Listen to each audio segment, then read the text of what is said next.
late 90s, the west side of Chicago was not a good place to grow up. It was like a war zone. Some people asked what college you're gonna go to when you grow up. In our neighborhood, the big question was what gang you're gonna join. A kid got shot in front of Manly, killed him dead right on the curb. It kind of makes you lose hope for your community. How do you break out of that?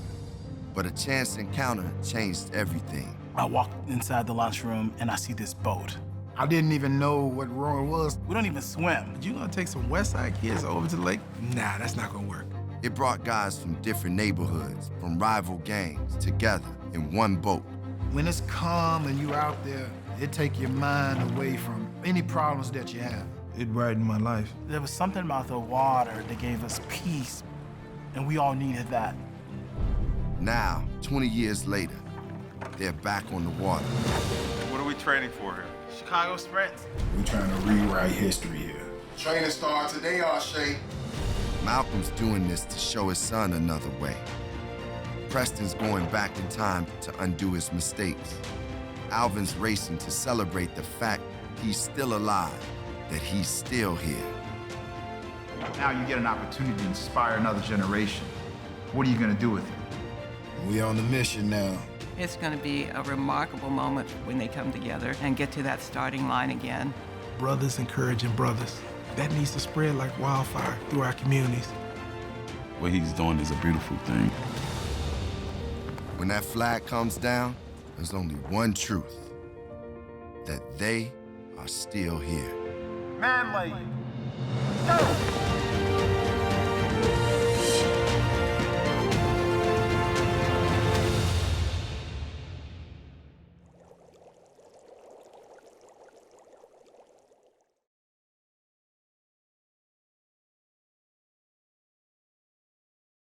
Hi, everyone. I'm Donna DeBerry, Vice President of Inclusion at Seismic. And today I am so excited. I'm joined by Arshay Cooper, author of A Most Beautiful Thing, and Bill McNabb, executive producer for the film and former CEO and chairman of Vanguard.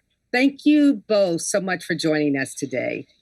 You know, I want to get started by diving into why we're speaking with Arshay and Bill on this topic, and get to the root of how and why this documentary came to be. And Arshay, I want to begin with you. What inspired you to write a memoir about your experiences, and why now? Thank you, Donna. Well, first, I believe the time is always now, you know, and if I was ready, I would have wrote it 5 years ago and it would have been timely. It would have been timely 10 years ago, but I'm excited to have the opportunity to write it. And, you know, my mom used to always say, when you see the need, meet the need.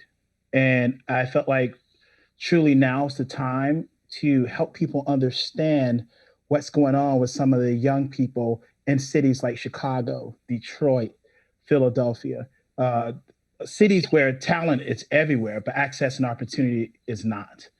And, you know, you may have saw in the film where Pooh was in a barbershop and he said, when they tore down the YMCAs, I ran to the streets.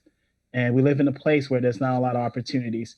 I also wanted to write about when opportunity presents itself, when access presents itself, what are the hesitations, what are some of the challenges, the systemic obstacles that we face.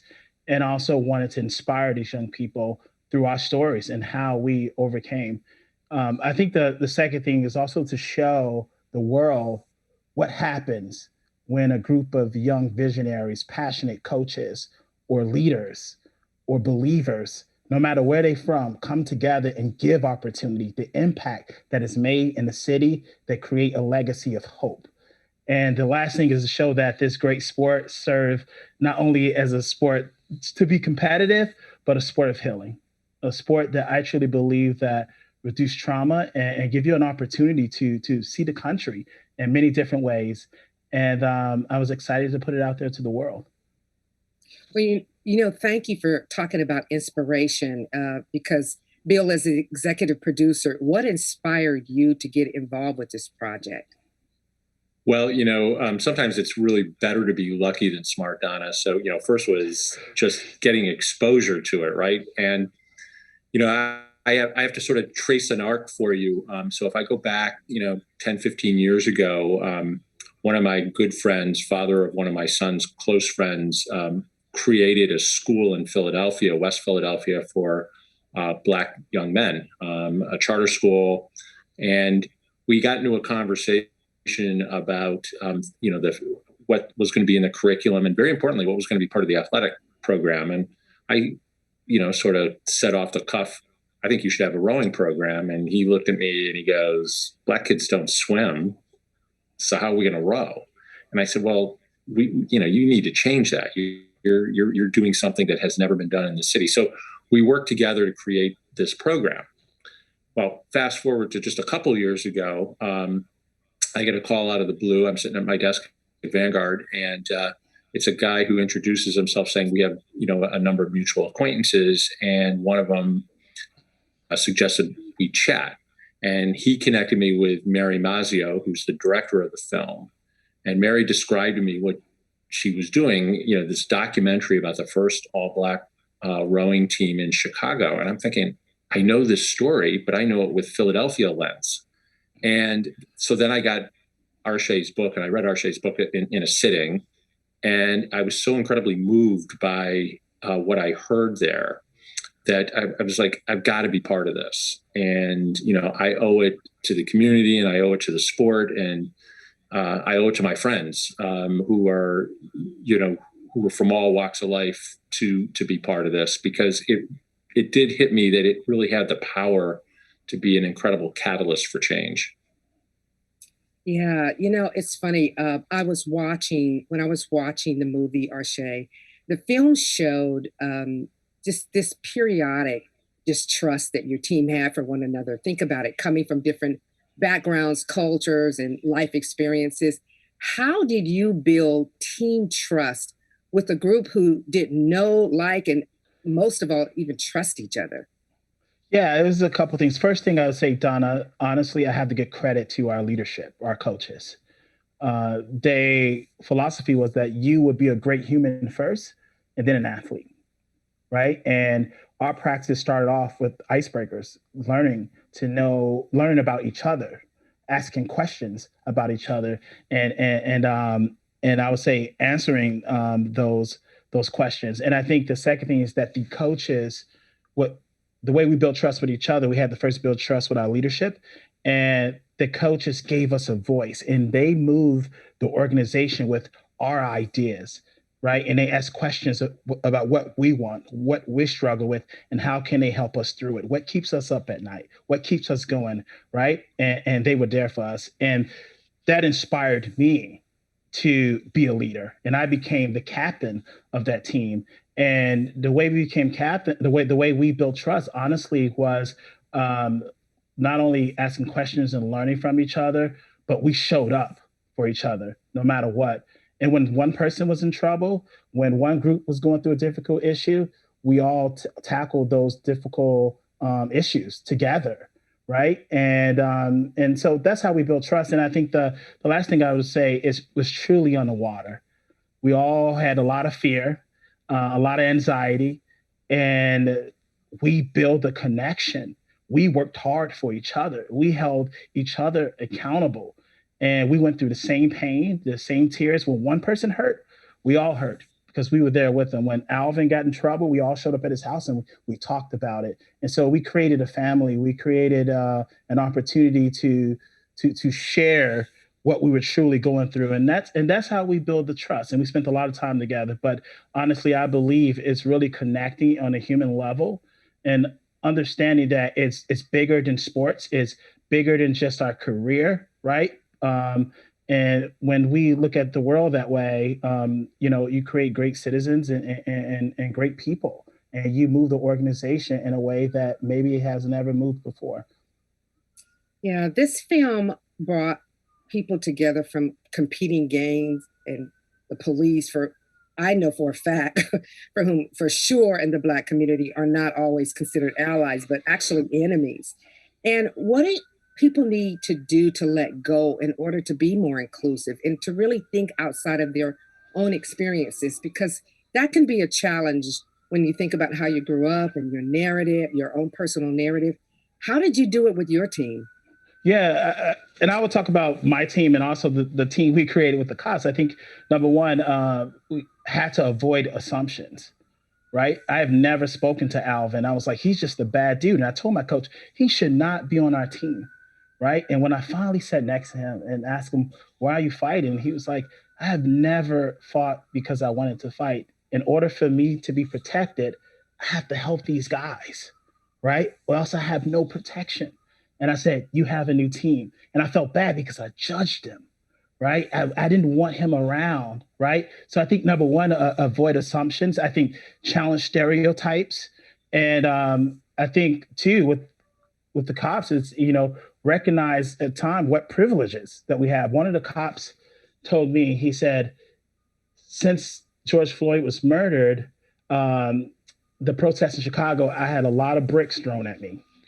And he said, but you know what? I can take my uniform off, but you can't take your black skin off.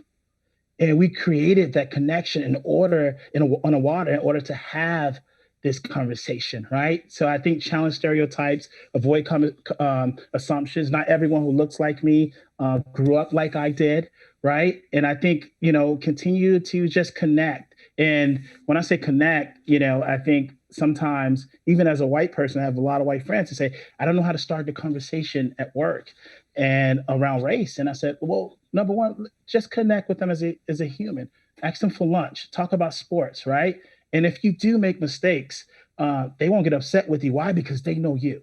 They know your heart. They know that you're truly curious, right? And so I would say ask questions and continue to build a relationship and create opportunities where you guys can connect. And that's how we was able to do that. I think building relationships are absolutely the key. And Bill, when I think about, you wrote at Dartmouth, how are your experiences so different than Arshay's, or were they? Oh, so it's interesting. Arshay and I actually gave a talk to a school together, and one of the things that jumped out was there were certain elements of rowing and our experience that were identical. And given the vast differences in our backgrounds, that was pretty incredible. And it was a lot about what Arshay just talked about. It was this trust in each other and this incredibly this deep belief that the sum of the parts really, the whole was much greater than the sum of the parts, and we could accomplish anything if we tried to do it together. And so those were very shared experiences. But rowing was a white sport. I think we had one black teammate in my 4 years. And, the sport had, roots in England and roots in prep schools. And it really wasn't until I got to Philadelphia that I saw a broader array of people rowing. In Philly, rowing was, I use this term, much more working class sport, at the turn of the century, turn of the 19th to 20th century, but still from a ethnicity standpoint, very, very much white. And yet when Arshay and I are up there talking about what we love about it, being on the water or trusting our teammates, the feeling that you get when everything is in perfect synchronicity, it was identical. And I'm like, everybody should have that experience. It's one of the things that has kind of driven me, post Vanguard. I want more people to actually be able to have the kind of experience I did. I like how what you talked about, like having that experience truly does build trust and it builds relationships. And those things are so critically important in building a team and actually just building all the things that you want in relationships with people. So, but Arshay, I have to tell you, when I was watching the movie, first of all, I just want to tell you, you certainly demonstrated leadership throughout the movie. And I know it took some motivation to convince a team to bring the Chicago police to join you. And I started cracking up laughing because when I heard you even suggested, I tell you what I did. I paused the film. I got popcorn and a martini because I just knew there was going to be a throwdown. So I had to pause it. I got back and I saw that people, your teammates were nodding their head yes when you presented the idea, but I could also see their body language and probably their brain was saying, no, I want you to finish this sentence. They weren't just saying no, Arshay. They were saying what? Hell no. Hell no. That's right. That's right.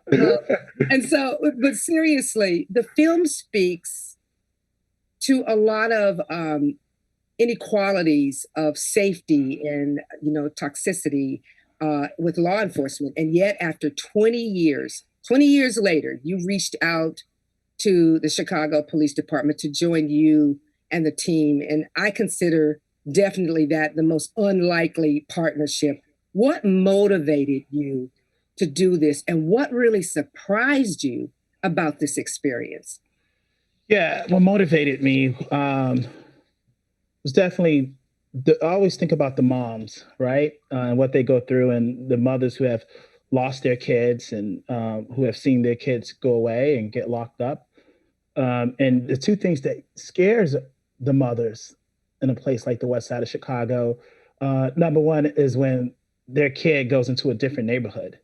And number two, their kid interaction with the police. And how can I attack these issues? And I wanted to talk about it. I think that there are some things in this world you won't see unless you do it, right? And I learned a lot from our leaders in the past, right? And we had many different leaders, but the same goal, right? MLK did it different. Malcolm X did it different. The Black Panthers Party did it different, right? James Baldwin did things different, but they all had the same goal in mind. And the goal was to, how do I make my community better? And how do I make it safe? And how do I make sure our voices are heard, right? And there's equality, right? There in our community, and justice. And so, I talked to the guys on camera, and I could look at Alvin, and he was kind of like, what is this guy up to, and because they had really bad experiences, right? And a guy like me, I have never been suspended from school. I've never gotten in trouble, never been talked about to my parents or my teacher, but I still had my face pressed down a police car numerous of times in my neighborhood and neighborhoods of people who don't look like me, right? And I didn't have a lot of trust. And so I believe that it was time for them to know our story and who we are. When they show up and work in our neighborhoods 8 hours a day, who are these guys? Who are these people? And I thought that was important, that they just learn our names. And so off camera, I told the guys, I said, hey, listen, as a teacher, you will always forget some of your students, but as a student, you'll never forget your teacher. And we have an opportunity to be a teacher here. And the cop showed up, and it was awkward at first. And we got on the erg machine and we broke the ice. But when we got to the tanks, the training tanks, all the lessons that I teach young people or anyone about what we learned through the sport of rowing and what we went through and how we got to where we are today, I talked about those same lessons as they were rowing. And I wanted to take them back to the same water that we showed up at, where we didn't get along at first, and work hard together and build that same trust and laugh with each other, right? And have uncomfortable conversations, right? And challenge those stereotypes and all those different things. And right there, we build the connection. And what surprised me was the moment that Big Lou, one of the cops, we had no idea that he didn't know how to swim. He was shaking in the boat, and the boat was just vibrating. And you hear Alvin behind the cop. Alvin, who spent 4 years in jail, said, sit tall, breathe. You belong here. I've been here. And then you start to feel the magic in the boat, right? We build a connection. It was truly meditative on that water. And ever since then, Big Lou would gravitate towards Alvin. And they build a connection. And then we started laughing with each other and joking with each other. And the last thing I would say is that what I would say that they learned, and what they would say they said they learned was that, yeah, Preston wears his hoodie and sags his pants, but he's one of the best entrepreneurs on the West Side of Chicago. That Alvin grew up not making bad choices, but challenging and difficult choices to eat, to survive. They said, oh, Malcolm calls his son every 10 minutes, that Black men love their kids. And that's what it was all about, creating that human connection. And George Floyd was murdered, to have a cop post Black Lives Matter. These are the things that they don't show at a protest, to have Officer Carroll reach out to me and say, hey, and send me photos of him working with the Black activists in Chicago. And we have this group chat where they're reading books that we asked them to read. And I talked about the conversation I had with one of the cops earlier about protests. It truly reminded me 20 years ago when me and the guys got together and built a brotherhood. And we still know that there's more work to do. But the most impactful thing is that we can challenge them, right? And they can challenge us. And I think that the challenge is that for us, that we will hold the community accountable when it comes to different things that are happening, by giving jobs, by having conversations with young men, right? And for them, we want them to hold their own accountable when they see injustice. And that only happens by building a connection.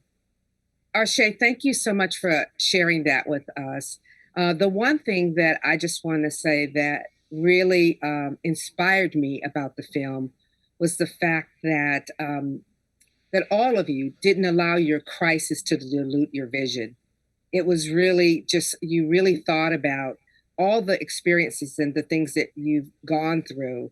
And it just, again, you didn't allow your crisis to dilute your vision. And I'm so proud of all of you for moving on and holding on to something, this promise of doing something together and achieving. I just love the fact that it was so dynamic for all of you to achieve competing and then winning, and all of you coming together. But, I want to switch gears for a minute here and really talk about racial and community inequities. And A Most Beautiful Thing shines a light on a sport within a world of privilege. And Bill, can you please speak to the notion of privilege and obligations of privilege? Yeah, Donna, it's such a powerful concept and such an important concept. And, I'm always struck, Mary Mazzio, who, directed this film, and I have actually spent a lot of time chatting about this because, you'll hear any of us, Mary, myself, others talk about, I overcame this difficulty or that difficulty. We have no idea. Like it's in our little worlds, we overcame a difficulty, but we don't necessarily recognize just how much easier things are because of the color of our skin. And I'm going to give you a real practical example of this where it really hit me probably in a corporate setting. So for our leadership team, we decided, diversity wasn't enough. Inclusion really mattered equally. We had a lot of programs around increasing the diversity of the firm and so forth, but we didn't feel like we had the most inclusive culture yet. And so we did a film, and we showed Crash to our leadership team, and we had several hundred people in the room. And for those of you who aren't familiar with it, it's a very powerful movie, especially the beginning. And so we go through an opening scene where the police pull over a Black couple. Don Cheadle plays the husband, I remember, as an actor. And it's a brutal scene to watch. And when that scene was over, our facilitator stopped and said, what do you guys think? And there was like a real silence in the room for a minute. And then people began to, my skin was crawling. That really bothered me. It was terrible.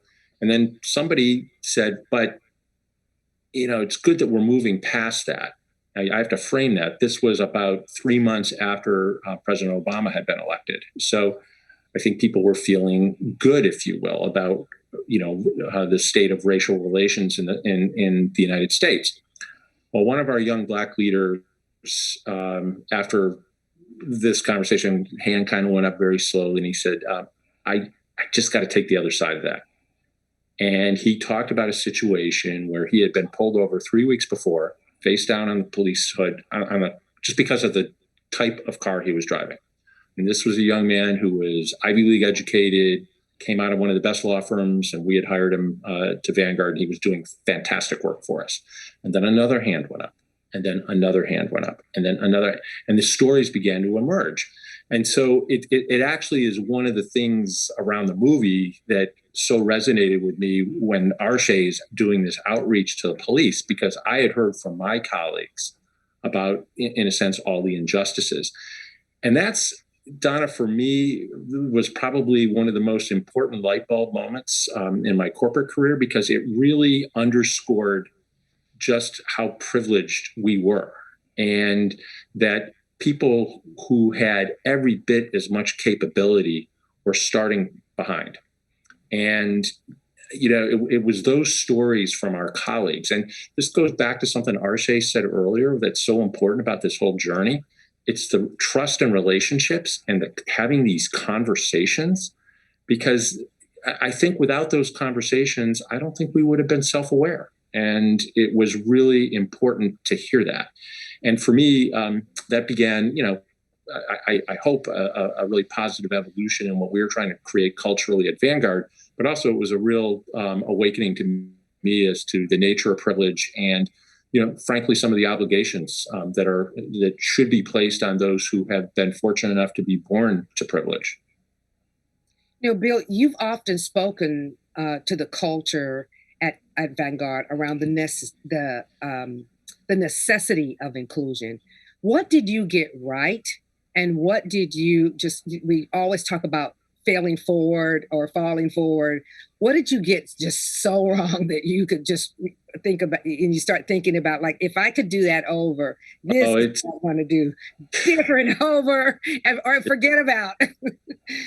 Don, it's actually embarrassing we got wrong, in many cases, so, we thought diversity was a good thing. So do the right thing and good things will happen. But we went about it in a very clumsy fashion. And, we weren't as thoughtful about it as we needed to be. And so we felt like if we just brought in, people of different color, different religious background, different sexual preference, all the different cuts of diversity that you could imagine, we would be doing the right thing. But what we completely missed was creating the culture of inclusion where all those people felt not only welcomed, but valued and, felt like they were part of the team and could contribute.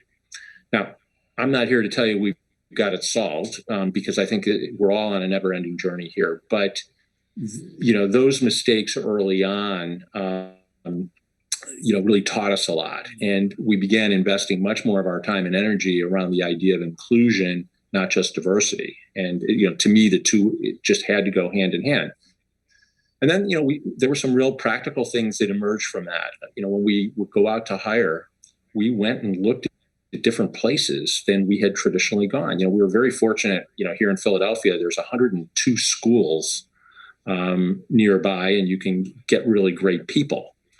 But can you get as richly diverse a group as you might want? Maybe not. So, we began going a little farther afield, for some of our entry-level hires. When it got to senior level hires, we basically implemented, an understanding with search firms and so forth. We're not making a decision unless you give us a broad, diverse slate. Didn't mean we would necessarily pick a diverse candidate, but if you just gave us diversity for the sake of diversity, we weren't going to make a decision. We wanted people who were incredibly capable and diverse. And, I know that sounds a little hard-edged, but I'll tell you that decision alone changed a lot of thinking inside the organization. And we ended up being a much, much better company as a result. I hear so many companies and CEOs talk about that, the necessity of having inclusion and actually to focus on inclusion. And so I'm really happy to hear that was really a big focus for you. I want to be sure that the leaders in our audience can apply some of the most important lessons drawn on and in the documentary. Excuse me. And a couple of points that we talked about today, and the lessons that can influence not only their point of view, but help people become a change agent in their workplace. And Arshay, can you speak to some of the lessons or takeaways you learned from the sports of rowing that can be applied to work teams? Yeah, I think as a rower, number one is about being proactive, to just educating yourself, right, about the sport. And I use that lesson today, educating myself with everything that's happening in the world. I think that's number one. I think the second lesson I learned, there's a boat with 8 people, right? That I can't do the work of 8 people, but I need 8 people to do the work, and we get there much faster. And how do we get everyone involved? Everyone ideas. Sometimes, if the company's failing, I don't want just the leadership to put it back together. I want the whole 8. I want everyone putting it together. And if there's an issue, an equity issue there, we don't want the diversity groups just solving it. How do we get everyone involved, the leadership involved, and making sure that we're moving forward together? Because if everyone's involved, if we get the whole 8, you get to where you want to be much faster. I would say the first lesson I learned in the sport was to leave the boathouse better than you found it. And I remember being young and saying, well, I didn't make this mess. And the coach was like, you leave the boathouse better than you found it, even if you didn't make the mess. And when you do that, it makes it easier for the next group to come in. And so in my life, I ask myself every day, how can I leave this Zoom meeting better than I found it? How can I leave the work day better than I found? How can I leave this sport? How can I leave my community, this country better than I found it, even if I didn't make the mess? Because if I do, it makes it easier for the next generation. It makes it better for the next generation. And we may say to ourselves, hey, I had nothing to do with slavery, but if you can truly still do your part and leave this country better than you found it, right? It will be a beautiful place. It will be Dr. King's vision of a beloved community. And so it's simple. I want the company to be better because I'm here. And when you leave and go on, they would say, because of you, that this is better. Because of Bill, this documentary is better. Because of Mary, Chicago West Side is better. Because of Arshay's book, right, the rowing community is better. So what are we gonna do today to leave the day better than we found it?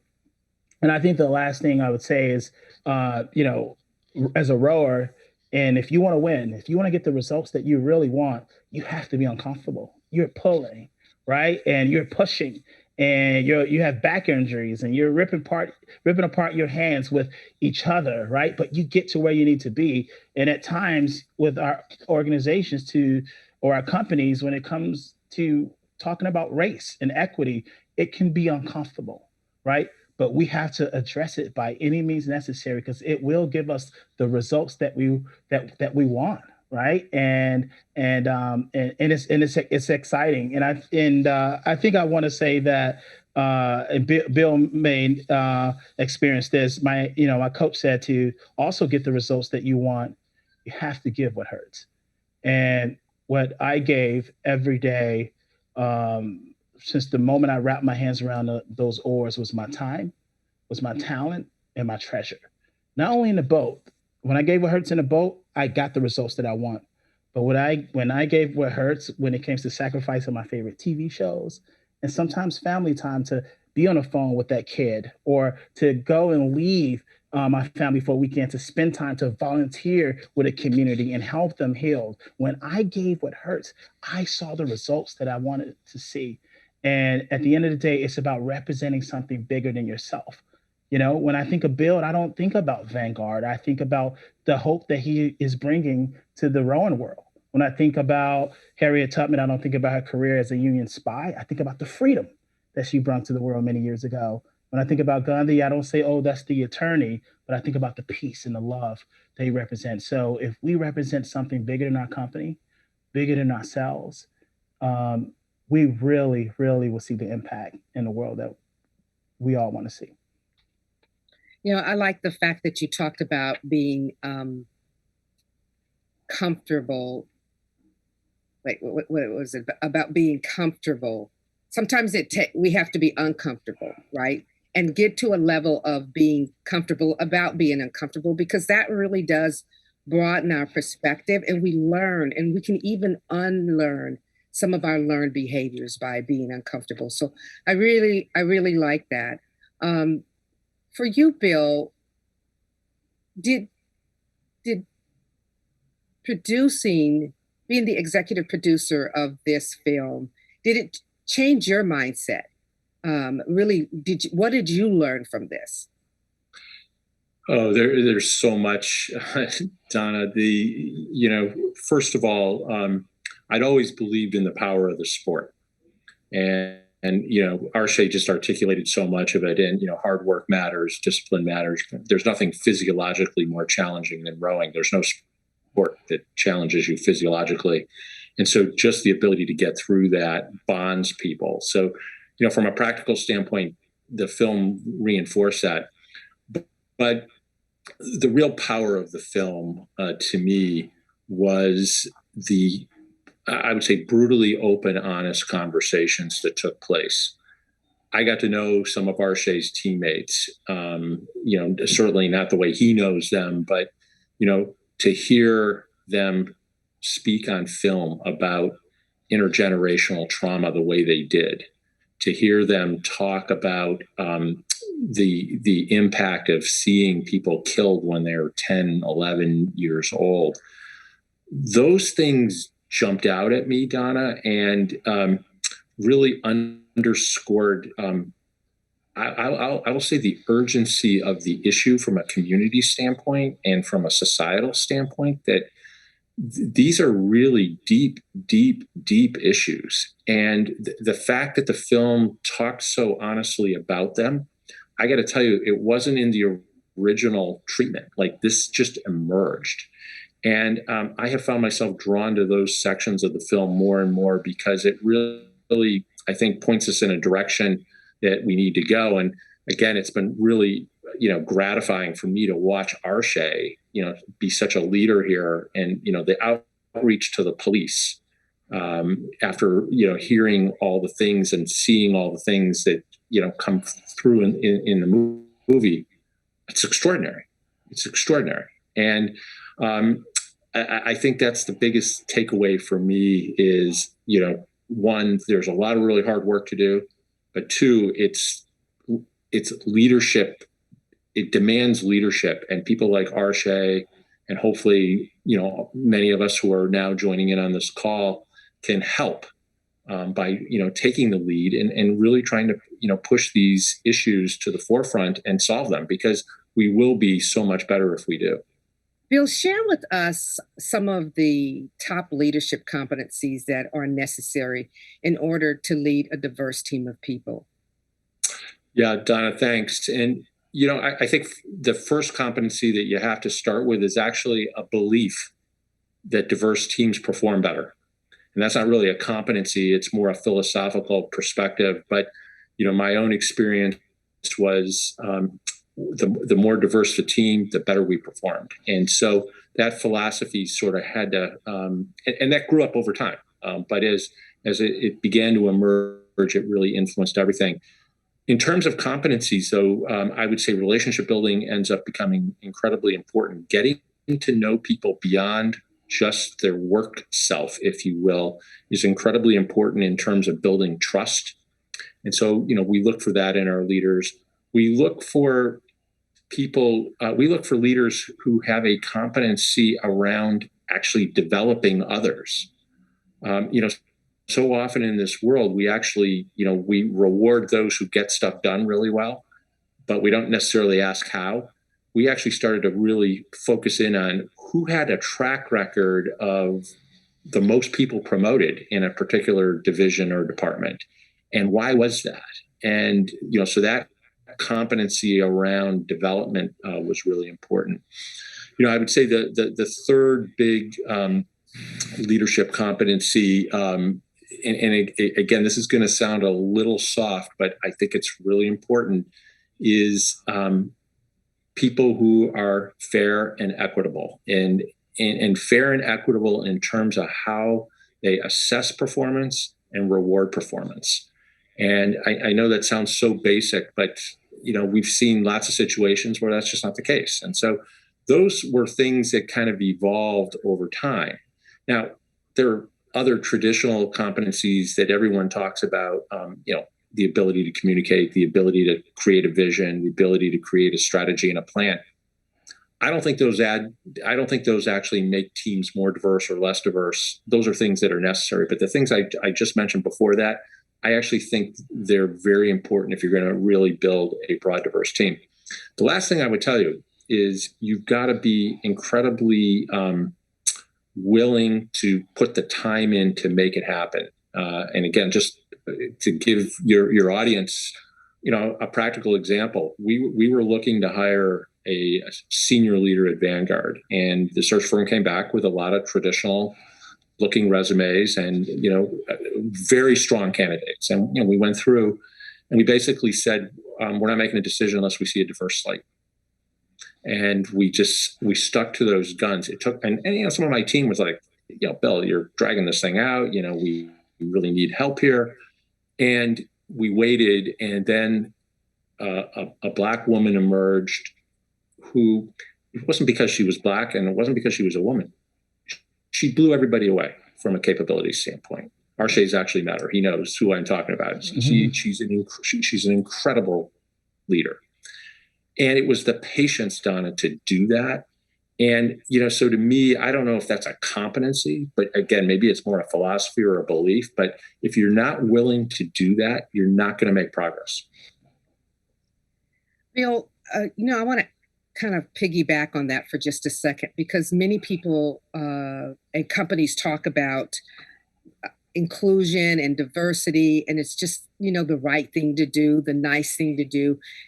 Did you tie that to company growth or revenue at all? Yeah.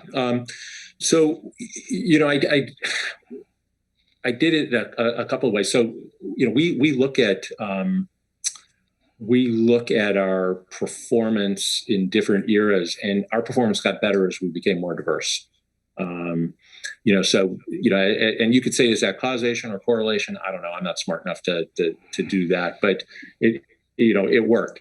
But I'll tell you, to me, if I can take an extra minute and give you like a just practical example that we used to use all the time. So if you look out at an audience, let's say it's 150 people in the audience, and you divide the room in half, and you say, I need to get one director out of this 150 people. And to do so, I'm going to interview 10 people. And I'm looking for somebody with broad communication skills, who can help us as a company become a better communicator. So everybody would nod and say, okay, that makes sense.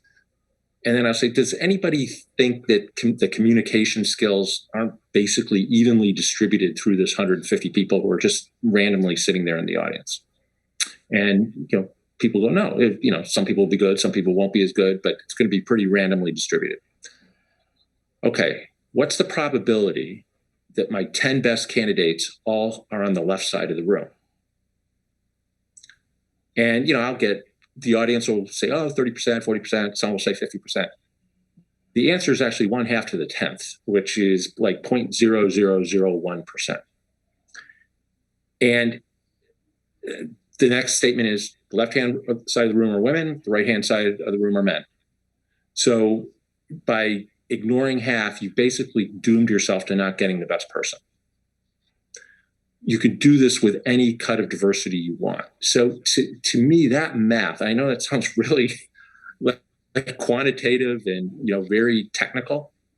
It's so powerful. And it's why, as a leader, I think it's your responsibility. If you want to have the most talented team, that's how you have to think. So sometimes, Arshay, people are very afraid to ask questions about people's heritage or their background and things like that. How do we break down that fear so that people can build relationships? They can learn about people who are different than them. I think we create opportunities, number one, that will start those conversations like Bill did when everyone watched Crash, right? Just a beautiful film that speaks to everyone, no matter who you are and where you're from, or a book club that really speaks to everyone. I think that is just like a most beautiful thing, is a great way to start the conversation. And I also think one of the things we did when I was working for a nonprofit in New York we said, hey, every week we're going to have lunch with someone different. And we're going to talk. And this week would be, the topic would be sports. This week, the topic will be Black History Month, or this week it would be a different topic. But you connect on a human level, like I said earlier. And when you get to learn just who that person is and who their kids are and where they grew up, you become more curious. And I think, again, like I said earlier, when you want to ask that question around heritage or race, because you know the person, I think you can ask the question, and you may think that you will make mistakes, but because the person know who you are, and they learned a little bit about you, they're more forgiving if you make mistakes or you say something that you shouldn't say. So I think honestly, create opportunities where people can just talk about anything. And then, and that's how it happened with me and Alvin, or me and a cop, is just start with a basic conversation, and trust will come along as we continue the conversation. And so it's not just starting, with a documentary and then that's it, or bringing in a speaker once a year. No, this thing has to continue every week or every month. It has to become a lifestyle in our company. And I guarantee you will get to where you need to be with creating that diverse and equitable company. Yeah, thanks. I want to end this inspiring conversation with some humor. And Arshay, I want you to share with us one of your funniest moments, besides when you were all wearing these basketball shorts that you said that couldn't work for you in a rowing competition, and you couldn't fit in Speedos because you were also gifted. Alvin, oh gosh. Oh, I know. But maybe talk a little bit about how Alvin felt when he could swear at the cops in a boat, because I don't even know what planet that a Black man could live on and swear at a police officer and get away with it. So please share with us another funny moment.